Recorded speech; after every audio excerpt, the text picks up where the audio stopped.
गांव में चाउमीन का चलन अभी अच्छे से नहीं आया था, लेकिन सुरेश शहर से चाउमीन बनाना सीख कर गाँव में ठेला लगाता है। अरे ये केचुआ है क्या भैया? कैसे खाया जाता है? अरे नहीं नहीं, ये चाउमीन है। चाउमीन शहर में खाया जाता है। कितने की दे रहे हो सुरेश? 10 रुपए की प्लेट भरकर।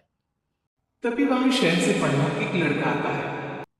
जरा एक प्लेट चाउमीन तो देना। सुरेश उसे चाउमीन देता है। उसे चाउमीन खाता देख गांव वाले भी उससे चाउमीन ले लेते हैं और खाने लगते हैं। अरे वाह सुरेश भैया, कमाल की बनाए हो। 2 प्लेट मेरे बच्चों के लिए भी पैक कर दो।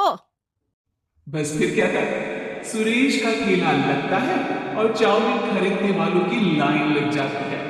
तभी वहां से गांव का साहूकार होकर गुजरता है। और ये क्या भीड़ लगी है? लगता है झगड़ा हो गया है गांव में।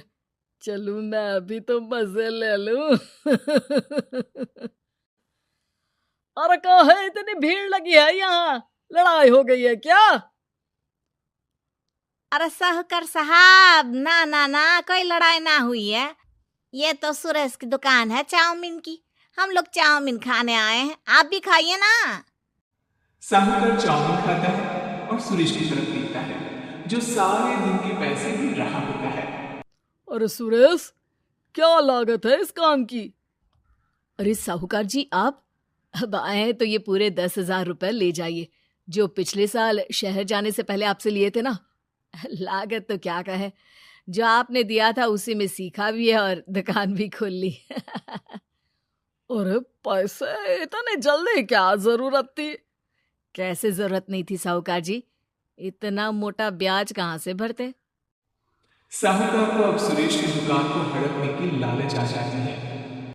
नाना करते ये सारे दिन में 500 रुपए कमा ही लेता है। अरे गांव में ये ऐसे ही कमाता रहा तो कहीं ब्याज का काम ना शुरू कर दे। अरे भैया, कोई ना कोई जुगाड़ तो करना पड़ेगा। अब साहूकार घर आ जाता है और अपनी बीवी को सारी बात बताता है। हाँ जी, ये तो मैंने भी सुना है कि सुरेश के हाथ की चाउमीन नहीं खाई तो कुछ नहीं खाया। अरे हाँ हाँ, सही ही कहते हैं। मैं अभी खा कर ही आ रहा हूँ।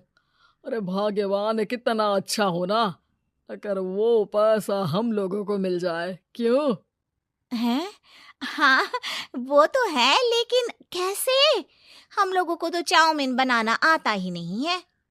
साहूकार और उसकी बीवी अब रोज चुपके से सुरेश के घर जाते हैं और खिड़की से उसे चाउमीन बनाते देखते। अब क्या था, दोनों को चाउमीन बनाना आ जाता है। फिर एक रोज, और सुरेंद्र, तुझे साहूकारनी ने बुलाया था।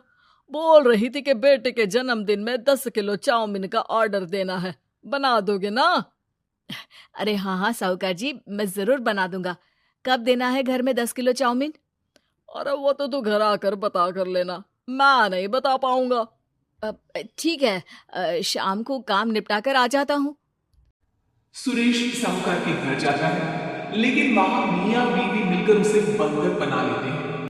अरे मुझे क्यों बांध रखा है? मुझे छोड़ दो। आज से तेरा ठेला मैं लगाऊंगा और बहुत सारे पैसे कमाऊंगा।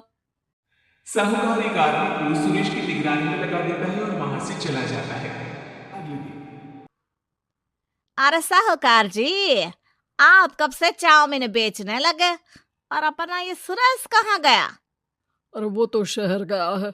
उसका कोई काम निकल आया था, बोल रहा था कि जब तक वो ना आए तब तक मैं ही उसके ठेले का काम कर दूं। पैसे भी तो बहुत उधार ले रखे थे उसने। लगता है कर्जा भरने के डर से भाग गया है। अरे पर वो तो बोल रहा था कि उसने सारा कर्जा उतार दिया है। और वो क्यों भागेगा? इतना तो कमा रहा था। अरे मुझे क्या पता। अरे चाउमीन खाना है तो बोलो, नहीं तो भागो यहाँ से।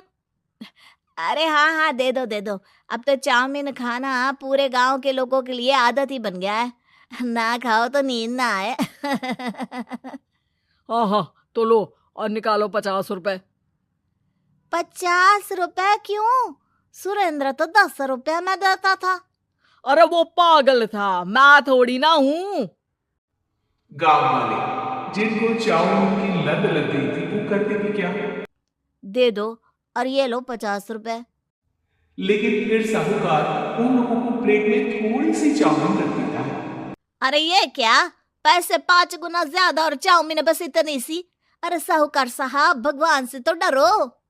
बस फिर क्या था, साहूकार की मन मर्जी चलने लग जाती है और गांव वाले करते भी क्या। एक रोज मुझे तो लगता है कि सुरेश को साहूकार ने मार डाला होगा, क्योंकि उसका काम इतना अच्छा चल रहा था, फिर वो क्यों जाता, और वो भी साहूकार के हवाले दुकान करके। ना बाबा ना। अगले रोज भाग्यवान, देखो तो जरा, इस सुरेश भी ना कितना पागल था। जिस काम से वो ज्यादा पैसे बना सकता था, उससे इतने कम पैसे छाप रहा था। 50 रुपए प्लेट में भी गांव वाले खूब खा रहे हैं चाउमीन। हाँ जी, और जितने में वो लोगों को 10 प्लेट खिलाता था भर भर कर हम लोग उतने में 20 प्लेट बना रहे हैं। क्यों जी?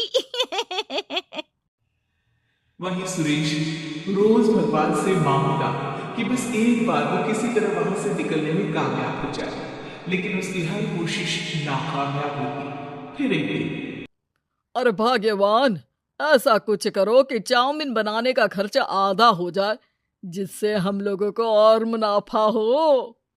ना जी, मुझे तो कोई तरकीब ना सूझ रही।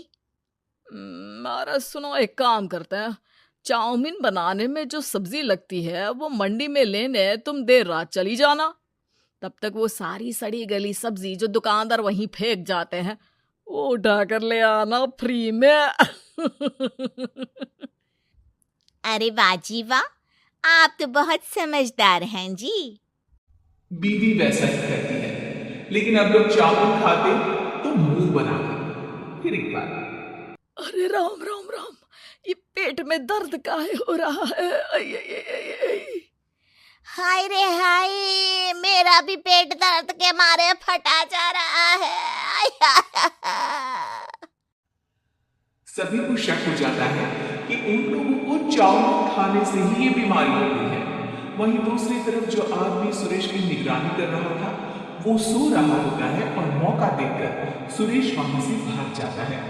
सुरेश गांव वालों के पास जाकर उन्हें सब कुछ बता देता है। बस अब क्या था, साहूकार के घर पुलिस पहुंच जाती है। चलो, तुमने गांव के लोगों को खराब सब्जी वाली चाउमीन खिलाकर बीमार किया और सुरेश को बंधक बनाया। तुम्हें इसीलिए हम गिरफ्तार कर रहे हैं। साहूकार को पुलिस ले जाती है और फिर अगले दिन से सुरेश का ठेला गांव के बाजार में लग जाता है, जहां अब पहले से ज्यादा भीड़ होती है।